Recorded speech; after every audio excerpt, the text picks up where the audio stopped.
O Orçamento Geral do Estado para 2026, funcionamento, a avaliação econômica e a distribuição dos recursos é o tema de abordagem desta edição de Azimuth Atualidade, que tem a técnica assegurada por Wilson Fernandes e realiza e apresenta o João Joaquim. Azimuth. Você sintonizou, você ganhou o Azimuth. Está assim lançado o tema de conversa para este número de Azimuth Atualidade, por isso siga conosco na sintonia do canal A da Rádio Nacional de Angola e saiba um pouco mais sobre o Orçamento Geral do Estado para 2026, funcionamento, a avaliação econômica e a distribuição dos recursos. Bom, por ora vamos aos factos que marcam as principais notícias econômicas e financeiras nesta terça-feira, 20 de janeiro de 2026. O Fundo Monetário Internacional reviu em alta a previsão de crescimento da economia mundial para 3,3% este ano. Na atualização do World Economic Outlook, divulgada esta segunda-feira e citado pela Lusa, o Fundo Monetário Internacional projeta que o crescimento global permaneça resiliente em 3,3% em 2026 e em 3,2% em 2027, previsão que representa uma pequena revisão em alta em 2026 e nenhuma alteração em 2027 em comparação com a edição de outubro de 2025. O ministro dos Transportes, Ricardo de Abreu, destacou hoje a importância da instalação de indústrias de automóveis no país. Ricardo Viegas de Abreu falava na inauguração do complexo industrial de montagem de automóvel na Zona Econômica Especial em Icolibengo. Na ocasião, o ministro sublinhou que a pressão crescente sobre o setor dos transportes, resultante do crescimento demográfico, da expansão urbana e da intensidade das deslocações diárias, não se resolve apenas com planeamento ou aquisição pontual de frotas, mas sim com a capacidade produtiva instalada no país, continuidade de oferta e com uma cadeia de valor nacional que sustente essa capacidade ao longo do tempo. Os preços do petróleo seguem a negociar com perdas contidas nesta terça-feira, com os traders a acompanharem as ameaças do presidente Donald Trump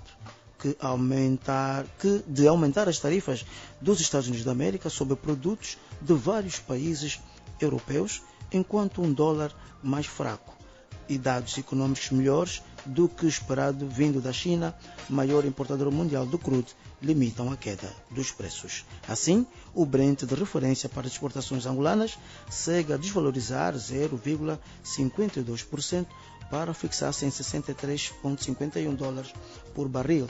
Já o West Texas Intermediate, de referência para os Estados Unidos, recua 0,49% para os 59,15 dólares por barril. O barril de petróleo está assim a negociar de forma relativamente estável. Estas foram então as principais notícias econômicas e financeiras que marcam a atualidade nacional e internacional nesta terça-feira. De resto, vamos ao tema de abordagem escolhido para hoje, que tem a ver com o Orçamento Geral do Estado para 2026, funcionamento, a avaliação econômica e a distribuição dos recursos. E tendo em conta a importância deste assunto, são convidados hoje o Dr. Abílio Sanjaya, diretor de projetos e programas da ADRA. Seja bem-vindo e muito boa tarde. Muito obrigado, boa tarde e muito obrigado pelo convite. Muito bem. O Dr. Mário Bernardo, economista, seja bem-vindo, boa tarde. Obrigado, João Joaquim, boa tarde aos nossos radio-ouvintes. Conosco também o Dr. Jones Dem, que é o chefe de Departamento de Políticas, Normas e Sistemas Orçamental da Direção Nacional do Orçamento Geral do Estado. Boa tarde, seja bem-vindo. Boa tarde, João Joaquim. Boa tarde aos colegas do painel e demais, e também aos ouvintes que nos ouvem. Conosco também o Dr. Ailton Lucas, que é o chefe de Departamento de Programação Macrofiscal do Gabinete de Estudo, Planeamento e Relações Internacionais do Ministério das Finanças. Boa tarde. Boa tarde, João Joaquim, boa tarde aos colegas de painéis e boa tarde aos ouvintes. Obrigado pelo convite. Muito bem, e eu vou mesmo começar pelo Dr. Jones, que é o chefe do Departamento de Políticas, Normas e Sistemas Orçamental da Direção Nacional do Orçamento do Estado. Como é que podemos avaliar, portanto, ou seja, vamos começar pelo funcionamento. Como é que podemos caracterizar o funcionamento do Orçamento Geral do Estado?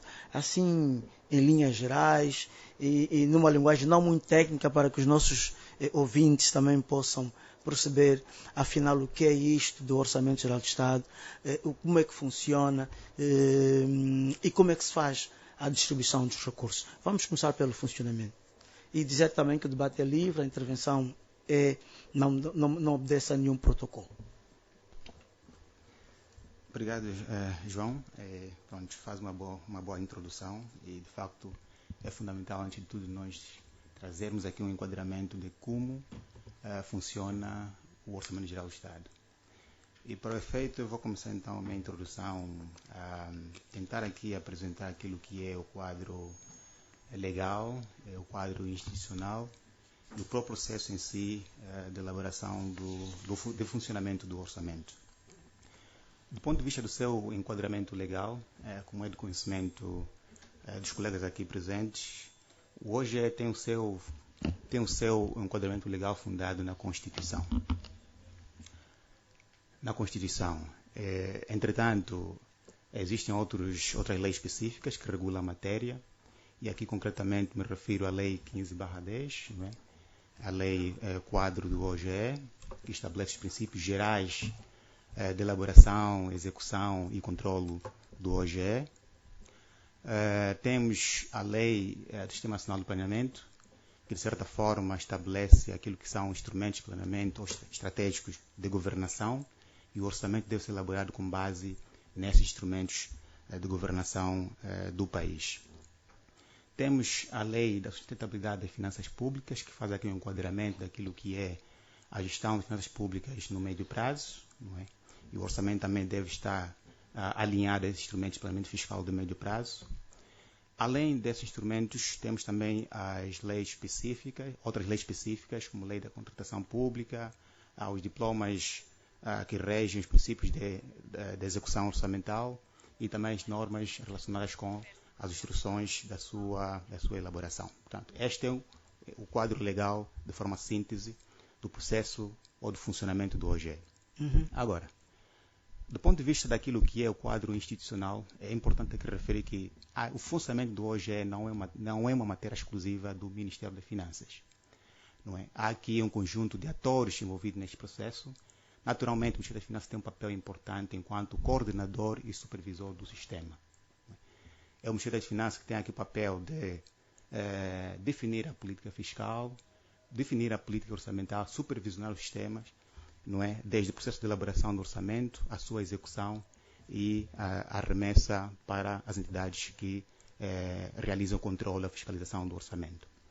O Ministério das Finanças tem seu papel, mas além do Ministério das Finanças temos aqui, por exemplo, o Ministério do Planeamento, que tem um papel também importante neste processo enquanto coordenador do Sistema Nacional do Planeamento. É o Ministério do Planeamento responsável pela elaboração do PDN, né? Naturalmente a coordenação da elaboração do PDN, e aqui trazendo aqui aquilo que é a minha introdução inicial sobre instrumentos de planeamento estratégicos que devem enquadrar a elaboração do orçamento. No nível mais operacional, além destes órgãos que participam mais a nível macro, não é? O Ministério do Planeamento, o Ministério das Finanças, o MIREMPET, BNA, que formam aqui a equipa econômica, não é? Temos os setores ou as unidades orçamentais que efetivamente definem as prioridades de execução do orçamento. Portanto, cada ator neste processo, cada interveniente tem a sua responsabilidade, e aqui há uma interação de cima para baixo, de baixo para cima, no sentido de garantir que há uma melhor articulação no funcionamento do OGE. No que diz respeito ao funcionamento em si, e isso concretamente falando a questão do processo da elaboração, porque falar do OGE é importante aqui deixar claro que o OGE é subdividido em várias etapas. Não é? Nós temos aqui a preparação e discussão do próprio orçamento, que tem regras e princípios próprios do seu processo. Estamos a falar aqui do processo de execução, que também tem princípios e regras próprias que devem ser observadas. Também temos o controle, que está numa fase distinta. Então, no que diz respeito à questão da sua elaboração, é fundamental aqui esclarecer que a elaboração do orçamento, em primeiro lugar, inicia-se com a definição daquilo que são as instruções ou diretrizes gerais de preparação, que normalmente são aprovadas por meio de um decreto presidencial, anualmente. São esses princípios que vão ditar ou vão orientar como deve ser elaborado o orçamento. A parte disto também, no mesmo sentido, numa fase inicial, é definido aquilo que é o cenário macroeconômico de referência, que vai estabelecer aquilo que são as projeções ou as previsões macroeconômicas do país para o próximo exercício econômico. É com base nas projeções macroeconômicas que o Ministério das Finanças vai ter em conta para definir aquilo que é o cenário fiscal, ou seja, as projeções de receitas e de financiamento que vão estabelecer, então, o envelope total de recursos para a elaboração do OGE. No final do dia, o OGE é resultado daquilo que é o comportamento da economia, não é? As projeções de receitas que vão, então, definir aquilo que é o total do envelope de recursos para a elaboração do OGE. Uma vez definido o envelope total de recursos, inicia-se aqui um passo importante, que é da elaboração dos orçamentos preliminares, que é um processo natural em que há uma envolvente discussão entre diversos órgãos do sistema orçamental, aqui entre os ministérios, os governos provinciais e a nível mais baixo temos aqui as administrações municipais ou as unidades orçamentais de uma forma geral. Há um processo de levantamento das necessidades orçamentais, ou seja, dos projetos e atividades que devem constar das respectivas propostas orçamentais. E com base nisso, e tendo em conta também aquilo que é envelope total de recursos, o Ministério das Finanças vai definir pacotes ou teto de despesa para cada órgão do sistema orçamental. Teto para o Ministério da Educação, teto para o Ministério da Saúde, teto para os governos provinciais, e inicia-se um processo de discussão e negociação, com base naquilo que são as preocupações setoriais. É em função desta interação entre aquilo que é o total de recursos disponíveis versus aquilo que são as necessidades apresentadas pelos setores. Então, define-se aqui, elaboram-se as propostas orçamentais que posteriormente são consolidadas numa proposta única pelo Ministério das Finanças e submetidas à aprovação do Parlamento, que no caso até o dia 31 de outubro. Concluído este processo, inicia-se um novo processo que entra ao Parlamento para a discussão, quer na generalidade como na especialidade. Não é? Aqui o Parlamento, no sistema da lei, pode introduzir emendas, não é, à proposta remetida pelo Executivo, face àquilo que forem as preocupações levantadas pelos deputados, pelo povo. Não é? E uma vez aprovado a proposta remetida ao Parlamento, isto que ocorre até o dia 15 de dezembro, o processo ou a proposta torna-se lei e entra em execução a partir de 1 de janeiro de cada ano. Neste momento, assim, já estamos a consumir o Orçamento Geral do Estado de 2026. Exatamente. Agora, naturalmente, a execução não deve ser realizada ao belo prazer, não é? Existem normas próprias, regras, princípios que devem ser observados pelas unidades orçamentais. Daí que, anualmente, nos termos da lei, são aprovadas as regras de execução orçamental, que são princípios ou instrumentos que vão orientar as unidades orçamentais como devem ser realizadas ou arrecadadas receitas e como devem ser realizadas as despesas. Portanto, nos termos da lei, nenhuma despesa deve ser executada fora do circuito. Não é? O cumprimento desta norma, naturalmente, tem as suas implicações disciplinar, civil e financeira, conforme estabelece a Lei 15/10. Portanto, há vários intervenientes no processo de acompanhamento do orçamento. Não é? O Parlamento, através do relatório trimestral de execução, faz o devido acompanhamento, nos termos que a própria lei também estabelece, através do relatório trimestral de execução. O Tribunal de Contas também faz o seu papel enquanto fiscalizador do orçamento, aqui no âmbito da fiscalização, quer concomitante, quer sucessiva. Tem aqui também um papel importante. Temos a IGAI, que aqui funciona como o órgão de controle interno do titular do Poder Executivo, que também tem um papel importante no controle dos atos da administração pública, também tem um papel importante na fiscalização do orçamento. Mas além desses atores que, do ponto de vista formal, legal, têm a responsabilidade perante a lei, eu também introduziria aqui o próprio cidadão, que também tem aqui um papel importante no controle do orçamento, denunciando más práticas, não é, dos gestores públicos quanto àquilo que são as intenções ou as prioridades do orçamento. Em linhas gerais, para início então do debate, então, são essas diretrizes gerais sobre o funcionamento do OGE. Muito bem, mas eu gostava também que o Ailton pudesse também dar aí a sua contribuição em relação, portanto, à programação macrofiscal, né, do nosso orçamento. Obrigado, João. E para contexto de conversa, onde é que entra a programação macrofiscal? Ela entra justamente na fase de preparação do orçamento. E conforme disse o meu colega, o orçamento tem uma abordagem de cima para baixo e de baixo para cima. Na abordagem de cima para baixo, é necessário nós envolvermos aquilo que é o quadro macroeconômico do país. Por exemplo, o que é isso em termos práticos? Para 2026, nós temos justamente duas variáveis que ditam tudo o resto da nossa economia. O preço do petróleo e a produção petrolífera.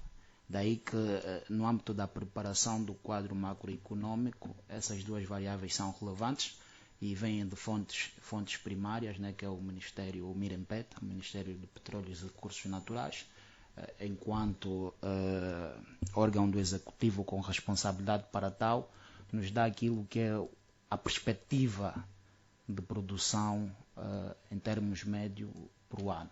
Nesse caso, para o orçamento de 2026, temos aqui uma perspectiva de 1,05 milhões de barris por dia, e é com base nessa perspectiva anual que nós então começamos todo um processo de definição do quadro de pressupostos de orçamento. Tendo a informação da produção, há aqui a necessidade, e o João começou muito bem o programa, dando um contexto internacional do que é que está a acontecer no mundo, e porque o preço do petróleo ou o preço das armas angolanas, no nosso contexto, ele é necessariamente influenciado pelo contexto internacional. Na fase de preparação do orçamento, nós olhamos também para aquilo que é o contexto global, tendência de oferta e procura no setor energético, e daí definimos então o preço do orçamento descontado efetivamente àquilo que é o preço de mercado, porque, como meu colega disse, o orçamento constitui o plano financeiro do Estado, e aqui há necessidade de mitigarem-se alguns riscos. E é daí que define-se então o preço do petróleo descontado comparativamente ao do mercado, que para 2026, embora à altura o preço estava, à altura de preparação, o preço estava na casa dos 66, 67, mas para 2026 o preço definido foi uma média anual de 61.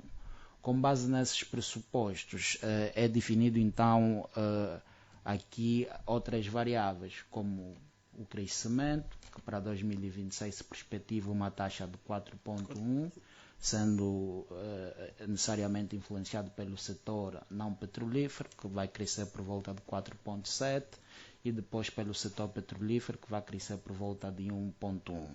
Esses pressupostos depois trazem aqui a componente também da inflação, preços, que é basicamente uma média, e aqui temos um outro interveniente que tem a responsabilidade da política de estabilidade de preços, que é o Banco Nacional de Angola, que nos fornece aquilo que é a perspectiva ou a meta de inflação para o ano. E para o ano 2026, a meta é de 13,7%. Com base nesses todos os pressupostos, da fonte do Ministério do Planeamento, do Ministério de Petróleo e Recursos Naturais e do Banco Nacional de Angola, naturalmente o Ministério das Finanças tem a base para projetar aquilo que são as receitas para o ano de 2026. Com base nesses pressupostos e como a lei assim o diz, o orçamento estima receitas e fixa a despesa. Então, com base nesses pressupostos, nós estimamos aquilo que são as receitas e então é fixada a despesa. E como o meu colega fez em título de contexto, nós, a partir de 2020, começamos a contar com uma lei, que é a Lei da Sustentabilidade das Finanças Públicas, efetivamente, ao se definir aquilo que são os agregados, principalmente da despesa a nível macro, nós levamos em consideração então aquilo que está definido na Lei 37/20 de 30 de outubro, que é a Lei da Sustentabilidade das Finanças Públicas, porque nós lá temos regras fiscais, que é manter o nível de endividamento abaixo dos 60% e cumprir então com o rácio, com o déficit primário não petrolífero, né, que é a nossa variável âncora em Angola. Com base nisso, nós então fazemos todo o exercício de cima para baixo para termos os agregados da despesa.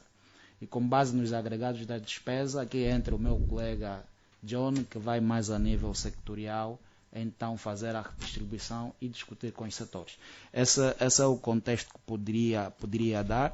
Poderia adicionar aqui algo fundamental e não gostaria de terminar a minha intervenção sem falar. Conforme o meu colega disse, o orçamento tem uma fase de preparação, elaboração, depois temos uma fase de execução, fiscalização e controle. E quando nós olhamos para essas fases distintas, percebe-se claramente que o sistema orçamental não tem só como participante o executivo.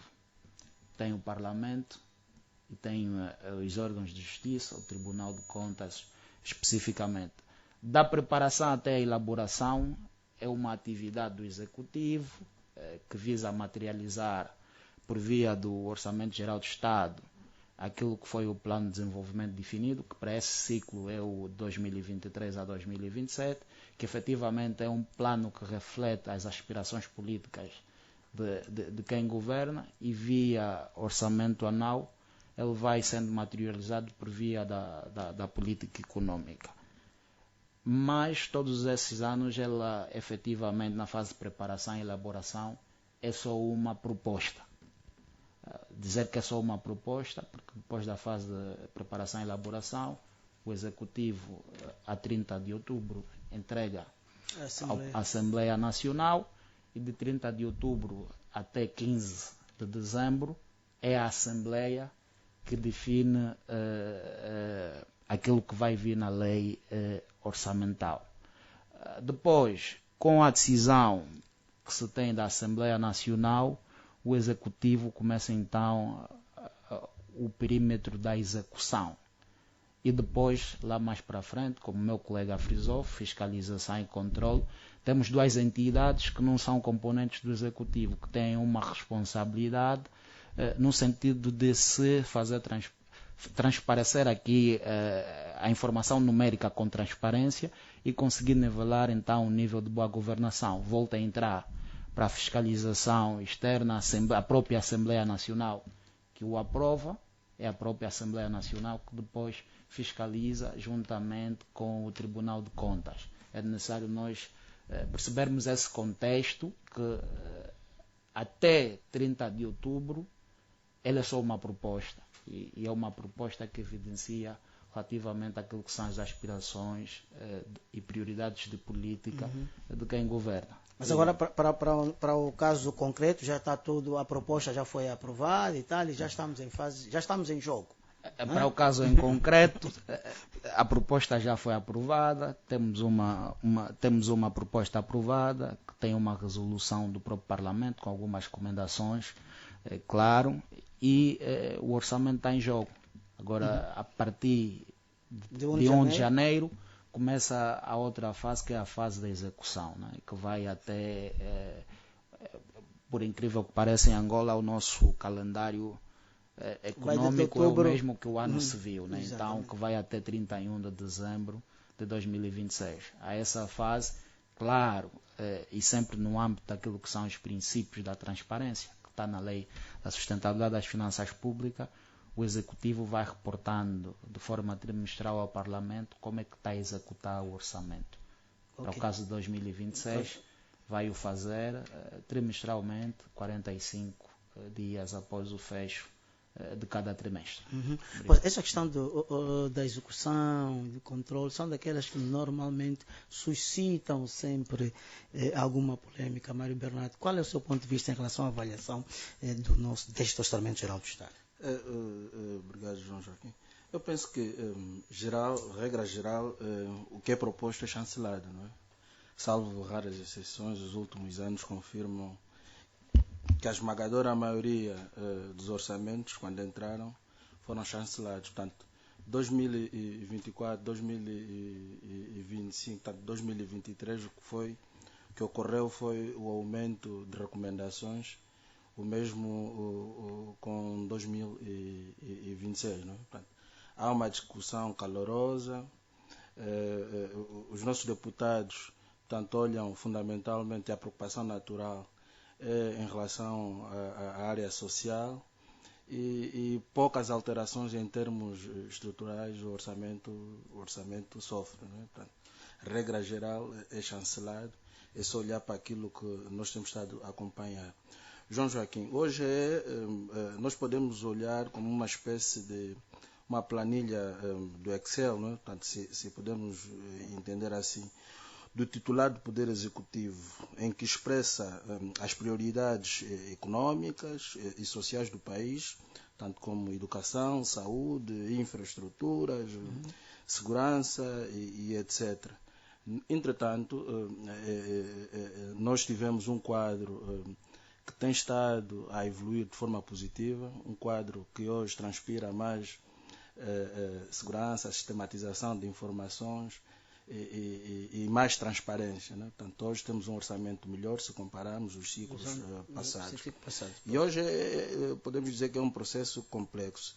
E a partir da execução se busca alinhar as despesas, portanto, do Executivo, as suas metas, bem como as suas políticas, visando, por um lado, a sustentabilidade fiscal, por outro, no sentido de dar resposta ao desenvolvimento socioeconômico. No fundo, olhar para aquilo que é o programa âncora de governação, que é a melhoria da qualidade de vida da esmagadora maioria das populações. Penso que aí é o tema e aqui ligamos à questão da própria fiscalização. Sim, tanto se entendemos que o Executivo é um todo, com 3 poderes separados, penso que o tema da fiscalização por parte da Assembleia ainda não está clarificado, não é? Portanto, se olharmos, o que é feito por parte do Executivo, a apresentação dos relatórios trimestrais, não é? Mas em termos mais práticos ainda não é feito um trabalho de fiscalização, apesar de ser um postulado legal. Não é? Portanto, precisamos, penso que isso é uma das grandes chancelas do novo titular da Assembleia Nacional, portanto, em que numa das sessões clarificou, né? Portanto, precisamos definir um mecanismo de fiscalização. Penso que isso precisa ser melhor coordenado e melhor clarificado, porque apesar de estar legislado, não está regulamentado, e penso que esse deve ser uma bússola. Agora, há outros entes, não é? Portanto, outros entes que, apesar dos desafios, dissemos desafios porque o nosso Tribunal de Contas ainda é um mero tribunal administrativo, não é? Mas tem feito um trabalho já com algum rigor. Portanto, desde 2017 se conhece algumas situações, muitas delas que, portanto, foi a premissa do início da responsabilização do ente, do responsável na área, e o próprio IGAI. Hoje, como temos uma estratégia ao mais alto nível de combate à corrupção, a questão do exame, da fiscalização, da supervisão está mais rigorosa. E aqui um dado que eu acho que é interessante, quando nós dissemos que, do ponto de vista legal, houve uma evolução, a própria abordagem em si do próprio Ministério das Finanças também hoje está melhor.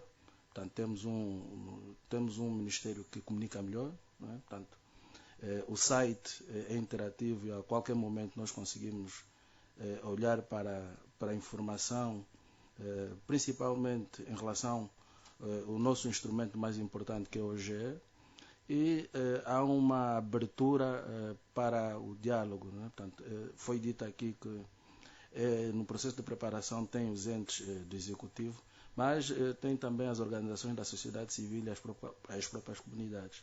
Portanto, no exercício para 2026, tivemos todos a oportunidade de ser convidados pela titular da pasta para apresentar e penso que tem sido uma dinâmica bastante positiva, né? Portanto, sob esse ponto de vista, sob essa planilha, estamos melhor do que estivemos no passado, mas eu ainda considero que há margens de melhoria, né? Portanto, nós ainda temos um orçamento de continuidade e se calhar mais à frente vamos explicar porque é um orçamento de continuidade e não um orçamento de ruptura, né? Temos que ter um orçamento de ruptura, já que nós estamos a viver momentos de muitas incertezas e tentar sair um pouco da lógica de propaganda, da lógica do Estado no papel central, para trazer efetivamente o setor privado e ser, sim, as empresas, aquelas que têm a missão de criar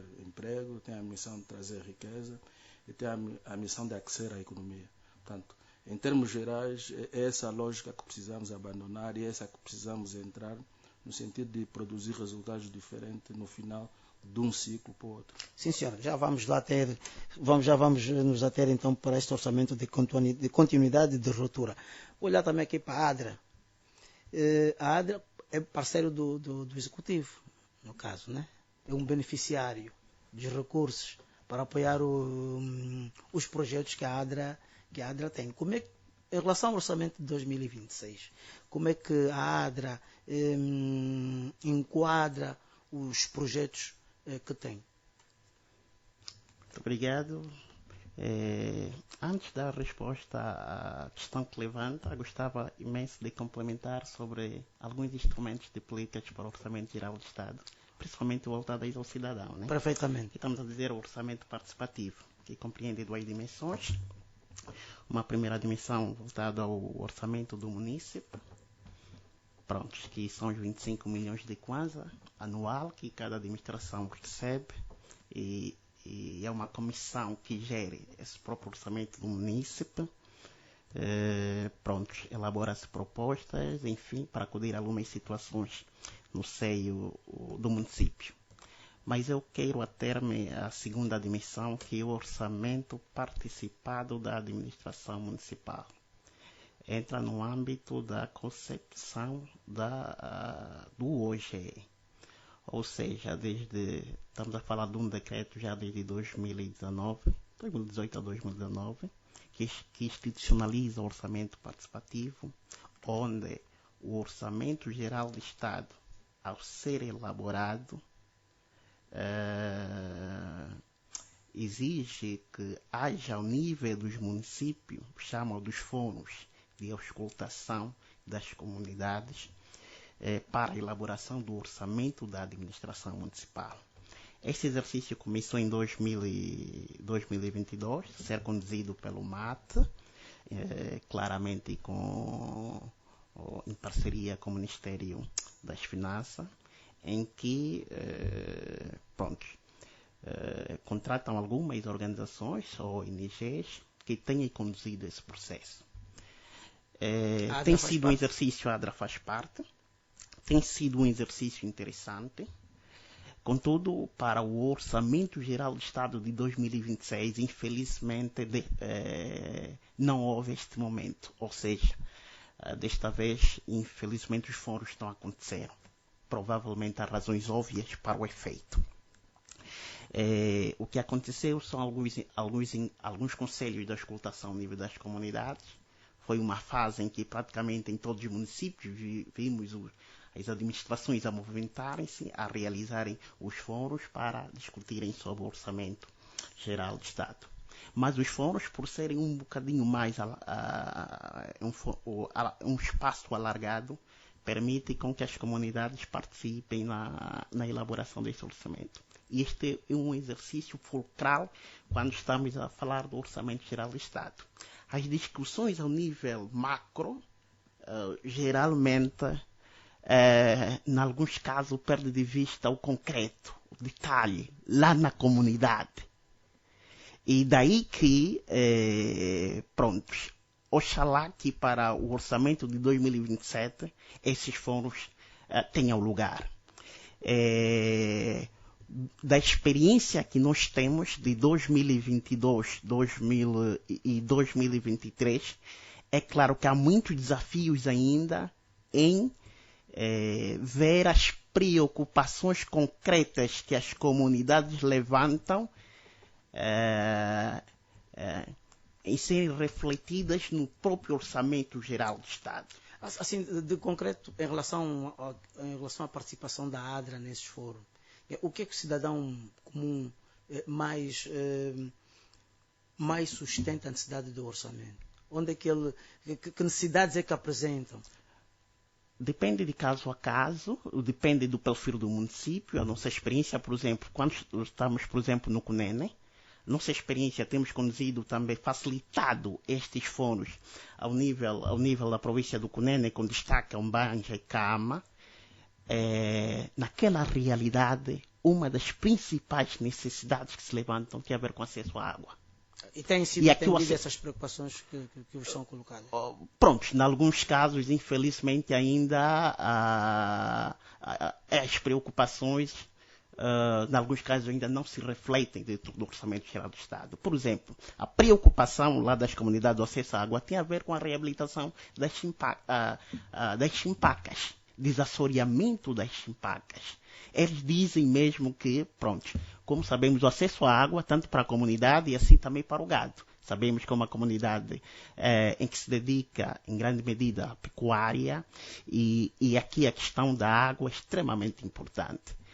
Nós temos o CAFO no Cunene, né? Mas temos que entender que o Cunene, as pessoas vivem de forma dispersa e uma infraestrutura como o CAFO não responde à larga maioria das comunidades do Cunene. Daí que o interessante seria, a par desses projetos megalômanos, essas infraestruturas grandes, vamos falar o CAFO e outras, o ideal é que seja associada também com pequenas infraestruturas.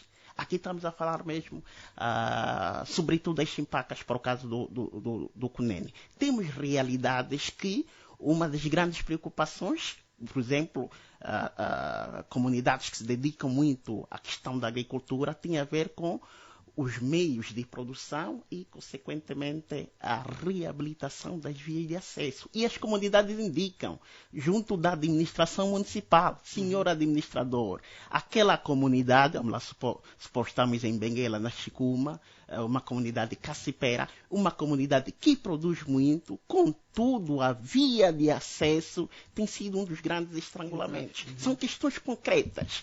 E o ideal é que a administração, ao receber estas preocupações, inclusive o exercício que a ADRA tem tido quando facilitamos esses momentos, é que as comunidades elencam as prioridades, ou seja, sabendo que há limitações de recursos financeiros, então elencam uma série de prioridades e depois escalonam. Porventura, se o dinheiro não chegar, pelo menos, senhor administrador, a primeira prioridade nossa é esta. Se tivermos um bocadinho mais, a segunda prioridade é esta. Só que o que é que tem acontecido no âmbito dos fóruns da escutação às comunidades? É que eles têm acontecido muito tarde.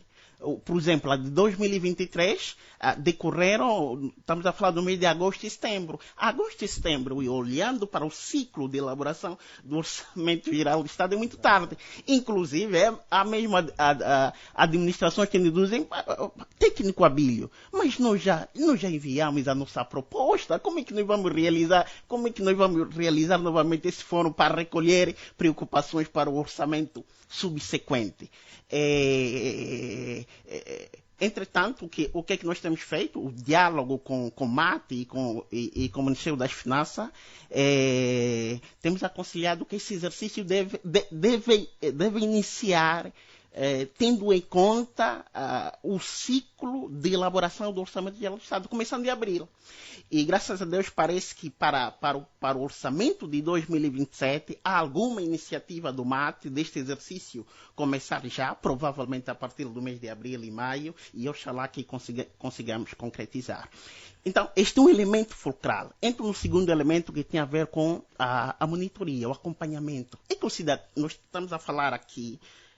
Pronto, os deputados, enfim, têm fiscalizado através dos relatórios trimestrais, mas no âmbito da democracia participativa, o cidadão, quem está lá no município, quem está lá na comunidade, em primeiro lugar, tem que ter acesso à informação dos programas que foram aprovados para o município. Ao município, em alguns casos à comuna, e em outros casos mesmo até ao bairro. Tem que ter acesso. Olha, aqui no nosso bairro, olhando para o Orçamento Geral do Estado, os programas ou as iniciativas que serão implementadas são estas. E o morador, no caso em concreto, também aqui no nosso bairro, é aquilo que nós estamos a dizer, o OGE e o cidadão, no dia a dia.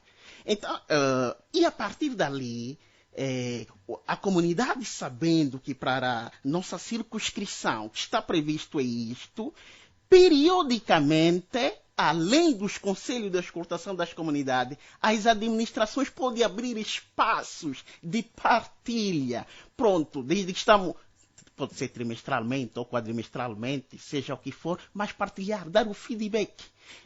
O orçamento é este, recebemos X e estamos a fazer isto. Isso é extremamente importante, olhando para o OGE e o cidadão. Se permite. Sim.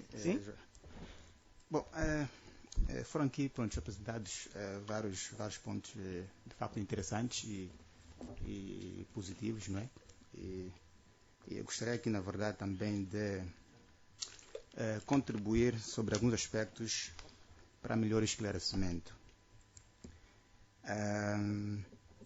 Um ponto positivo que o nosso colega aí também referiu, só para contextualizar, de facto, o orçamento, na sua concepção, tem melhorado nos últimos anos, não é?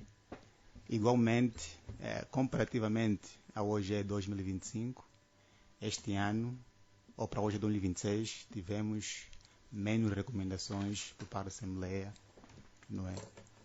Em relação ao hoje 2025. Portanto, é um ponto positivo quanto àquilo que é o processo de elaboração do orçamento. No que diz respeito ao orçamento participativo, de facto, os fóruns normais de escutação não ocorreram no formato, não é, que normalmente é pretendido. Mas isto resulta também da própria reestruturação que a nova divisão política administrativa trouxe, que houve a necessidade então de reestruturar processos, criar comitês de gestão para os novos municípios e, portanto, não tinha-se tempo suficiente para poder então até 31 ou no tempo adequado poder garantir a realização de todos os fóruns. Entretanto, em alternativa, para evitar o vazio do processo de escutação, optou-se por um outro formato, em que, conforme o doutor referiu, houve conselhos da escutação conduzidos pelas dimensões municipais, pelas próprias províncias, para recolher as contribuições dos cidadãos no âmbito da elaboração das propostas.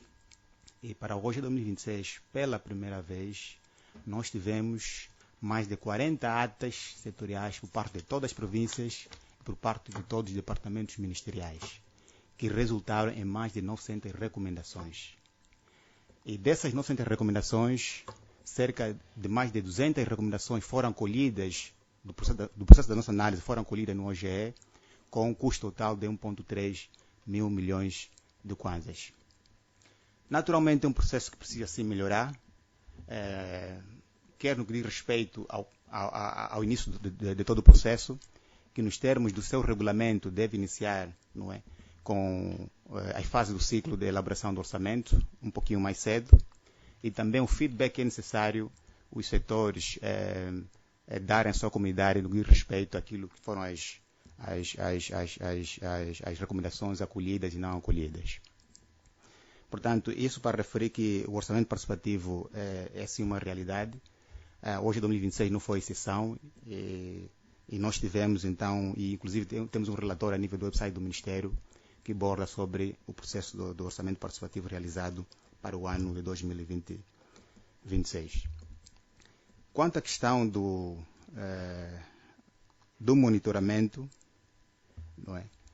Pronto, nós temos estruturas próprias. A nível do Ministério das Finanças, temos garantido que a informação esteja disponível nos websites, de forma pronto, que o cidadão ou os parceiros tenham acesso a toda a informação sobre o OGE. Os próprios mapas de orçamento são divulgados, pronto, o cidadão tem acesso, e também o próprio cidadão, nada lhe impede, não é?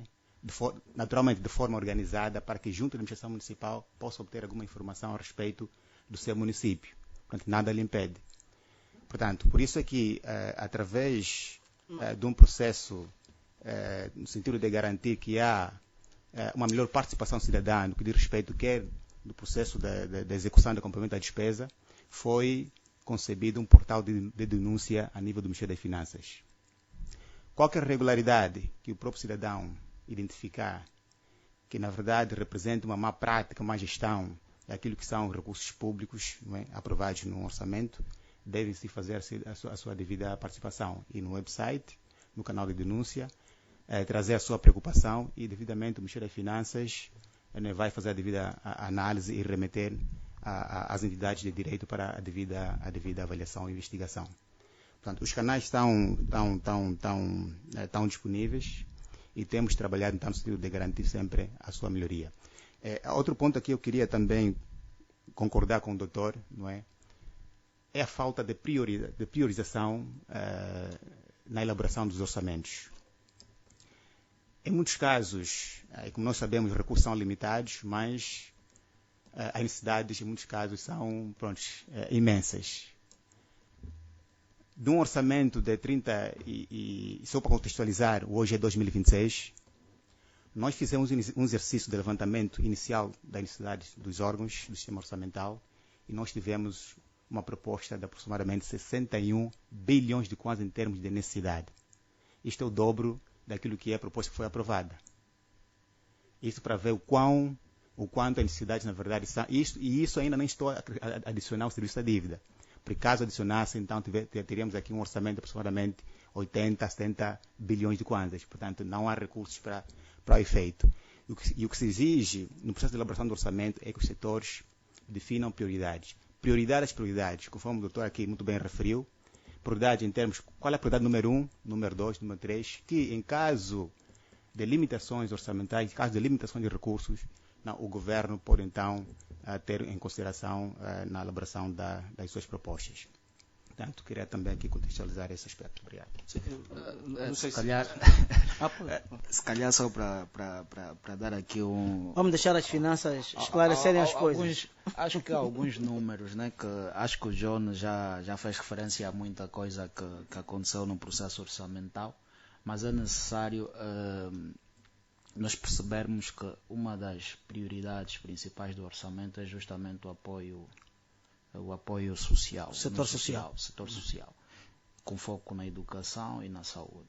E se nós fazermos a leitura funcional do orçamento, consegue-se claramente ver o crescimento do setor social, né? Estamos a falar de um crescimento de 12,74% comparativamente ao orçamento de 2025 e faz um peso na despesa total de 25,34%, né?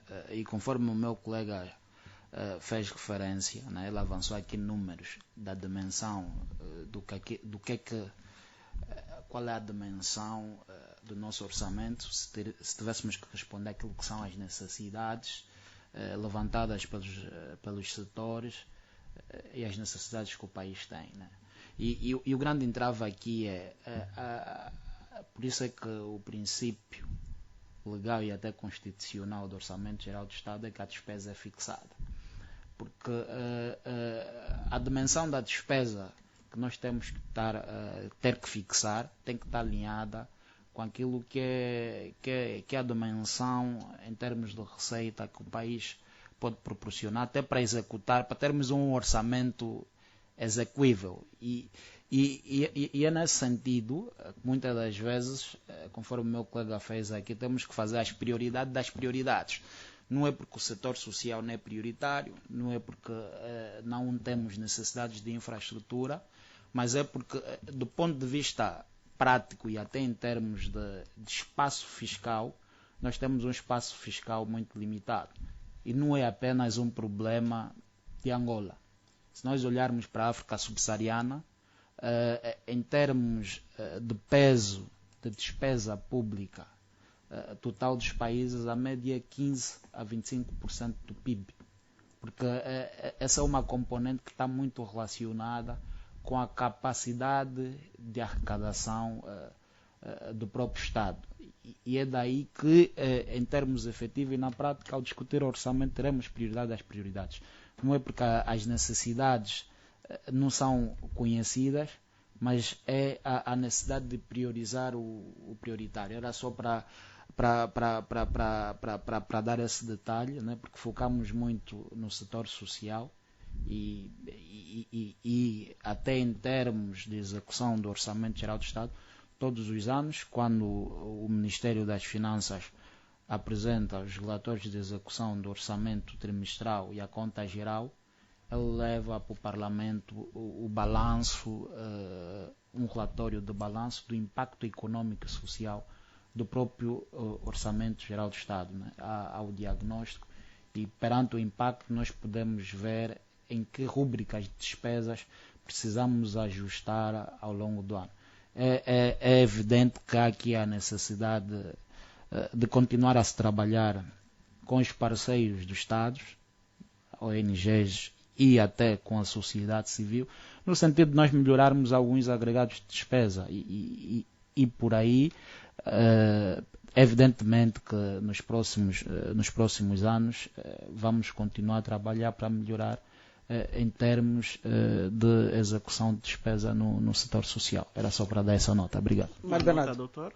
Sim, pode acrescentar, pode terminar então, dar os seus essa questão do debate sobre as prioridades é antigo, não é? O que temos verificado aqui, apesar de algum crescimento em termos percentuais, mas ainda assim, por exemplo, há setores que deveriam constituir uma preocupação, digamos assim, parte do executivo. Como a saúde e a educação, por exemplo, já foi aqui citado. Vamos dar um exemplo concreto da educação. Por exemplo, não obstante, já tínhamos referência de que crianças fora do sistema escolar era um número, digamos assim, elevado, o censo veio confirmar. O censo confirmou que quantas crianças fora do sistema estão perto de 5 milhões, são 4 milhões e tal. Imagine, a expectativa, o que era expectável era que, tendo em conta este indicador, o Orçamento Geral do Estado tinha que dar resposta. Mas o que nós vemos aqui, Abelho, por exemplo, o que vemos aqui é que, em termos do Orçamento Geral do Estado, comparando em 2025 e 2026, é uma diferença quase irrisória. Não, mas há uma inovação que a própria Ministra das Finanças fez questão de realçar, que é sobre a otimização, a prestação de serviço público. Por exemplo, quer dizer que os setores da educação e da saúde, por exemplo, podem receber diretamente os seus recursos, podem fazer uma melhor gestão daquilo que são as suas atribuições, por exemplo. João, e se calhar, para adicionar no ponto que faz referência, e há também aqui uma profunda relação do próprio executivo com o empresariado, no sentido de termos mais responsabilidade social por parte de empresas, não só privadas, até empresas públicas, nesses setores sociais, e algumas entidades vão já o fazendo, né, no âmbito da responsabilidade social das empresas, vão realizando algum investimento, particularmente na área social. Claramente que o desejo até em termos do executivo é maior para complementar aquilo que está no Orçamento Geral do Estado, mas temos aqui algumas limitações. E quando nós vamos olhar o social, repito, o social é relevante e é uma prioridade, por isso é que no orçamento de 2025 tivemos como prioridade a área social, no orçamento de 2026 continua essa prioridade, e se nós olharmos os orçamentos anteriores, continua essa prioridade.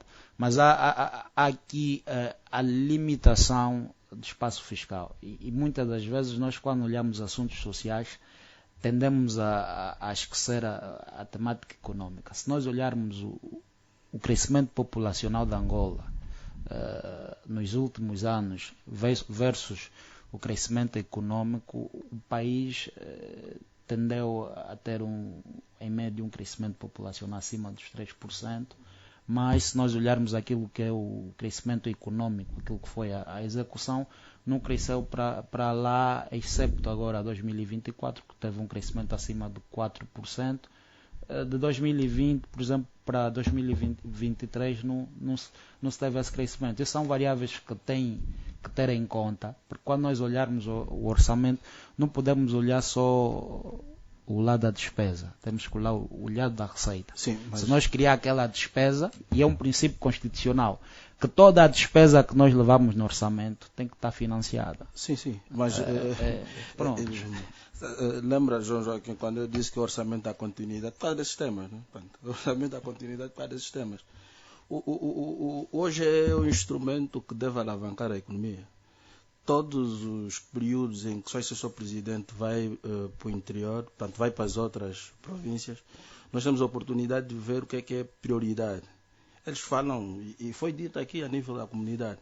E por isso é que eu disse, continuamos a ter um orçamento de continuidade. Porque eu já disse, nós tem que haver uma ruptura, definitivamente. Se quisermos avançar e ter diversificação econômica e levar prosperidade às nossas famílias, sobretudo um pouco por todo o país, temos que, portanto, fugir desse tipo de coisas. E os colegas... na forma da execução do orçamento? Sim, já lá vou, Joaquim. Todos onde Abílio, é normal não ser cumpridos os programas governamentais. Nem todos os programas vão ter sucesso. Repara, nós somos um país de classificação de rendimento médio, uma taxa de pobreza na ordem de 43%, a taxa de desemprego está em torno de 27%, não é? 7% de acordo com o INE. Nós, em 2025, no terceiro trimestre, de acordo com o relatório de execução, a agricultura teve um nível de execução de 18%, o nosso orçamento, e isso tem sido recorrente, os níveis de execução são extremamente baixos, 60%, 70%. Portanto, a educação, estamos a falar do terceiro trimestre, estava com 50% de execução, e são setores que impulsionam o social.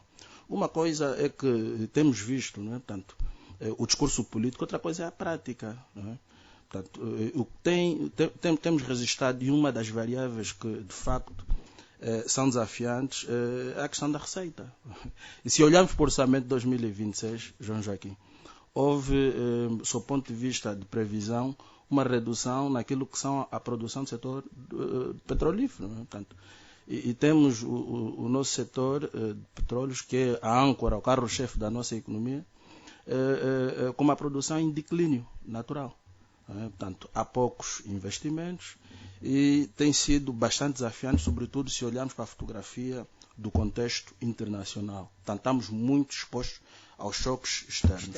E essa âncora de continuidade é que temos ainda um orçamento que olha como sendo o Estado o grande garante dos vários desafios que o país tem. Portanto, isso que diz aqui a ADRA, é isso que ouvimos todos os dias no exercício que os governadores passam para o seu presidente. E muitas das vezes, e isso porque nós trabalhamos, na maior parte, com essas organizações, não são absorvidas. Não são absorvidas. Eu disse a abertura em se comunicar, a abertura de se conversar, mas são acolhidas. E o Dr. Jones disse uma coisa interessante. Portanto, de 900 propostas, 200 foram acolhidas. Portanto, e quando foi dito, bom, há uma discussão com as unidades orçamentárias, todo mundo sabe que isso, pronto, é o discurso, não é? Portanto, na realidade, não, é pegar 50% e o resto entra. É só olhar para a fotografia do orçamento hoje e nós extrapolarmos o que é o setor social lá, quase tudo manteve-se. Quase tudo manteve-se. Por uma lógica simples, João Joaquim, ao longo desses últimos anos, mais de metade do nosso orçamento é serviço da dívida. E o resto foi para pagar salário. Mas há coisas positivas, não é? Portanto, o positivo é que o salário subiu. Há aqui uma acompanhar. Eu até gostei dessa parte final. Acompanhar essas duas atualizações salariais são positivas. Há coisas positivas. Há o crescimento. Analisar a taxa de inflação.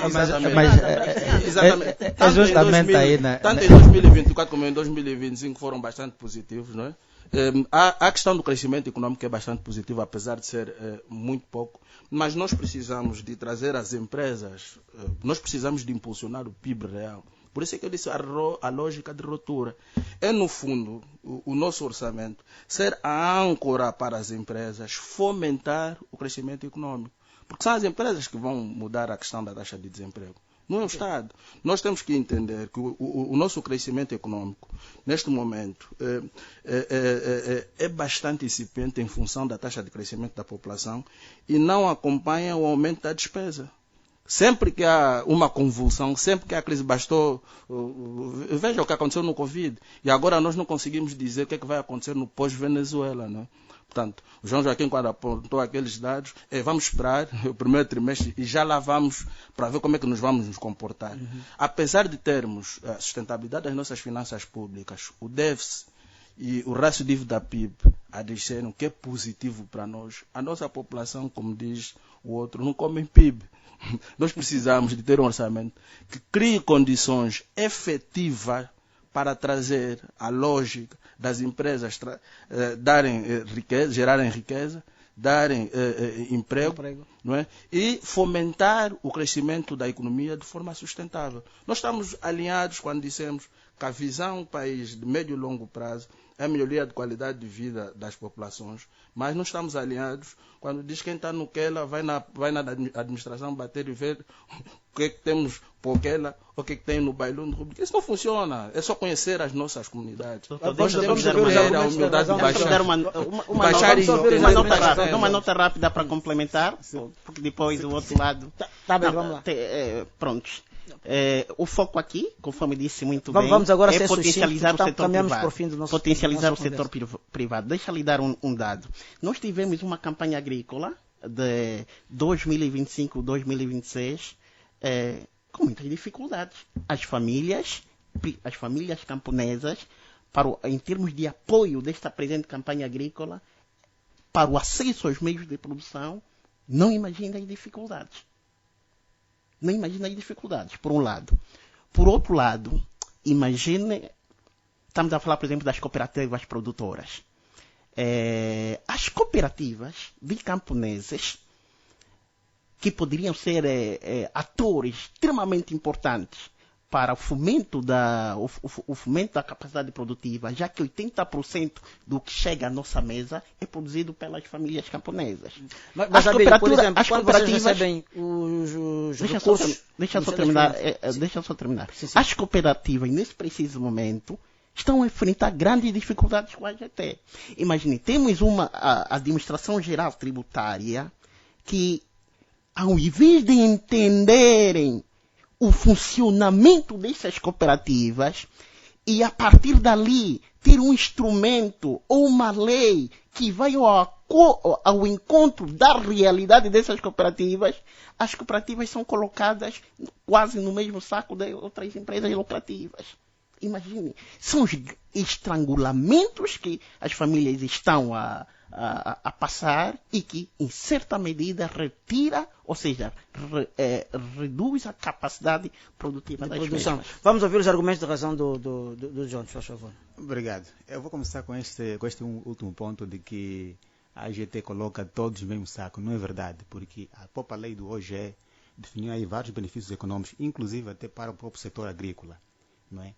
Para os pequenos agricultores, agricultura familiar, há benefícios econômicos que a própria lei estabelece. É só ir na lei do OGE, vamos encontrar lá bem estabelecido.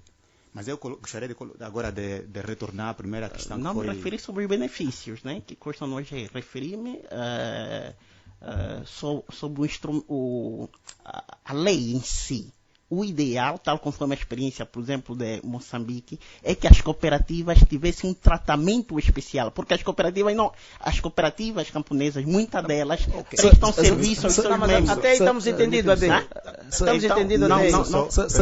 Deixa só o Jones concluir o seu raciocínio. Se calhar relativamente a esse ponto, né? Nós às vezes tentamos focar muito na AGT, mas temos que tentar entender como é que o Código Comercial enquadra as cooperativas antes de ir para a lei de tributação, né? Porque quando a AGT vai tributar empresas, é a forma como ela está enquadrada a nível do Código Comercial. E se calhar a reflexão tem que começar aí no ponto de partida, não na AGT. Claro. Né? Porque a AGT tem que fazer o seu trabalho, tem que fazer bem. E se o enquadramento legal enquanto uma entidade comercial, porque nós temos cooperativas de crédito que são legalizados a nível do próprio Banco Nacional e a lei o enquadra assim, não temos uma outra forma, enquanto entidade tributária, de fazer o serviço de forma diferente. Não estaríamos a incorrer de forma inspiral a lei.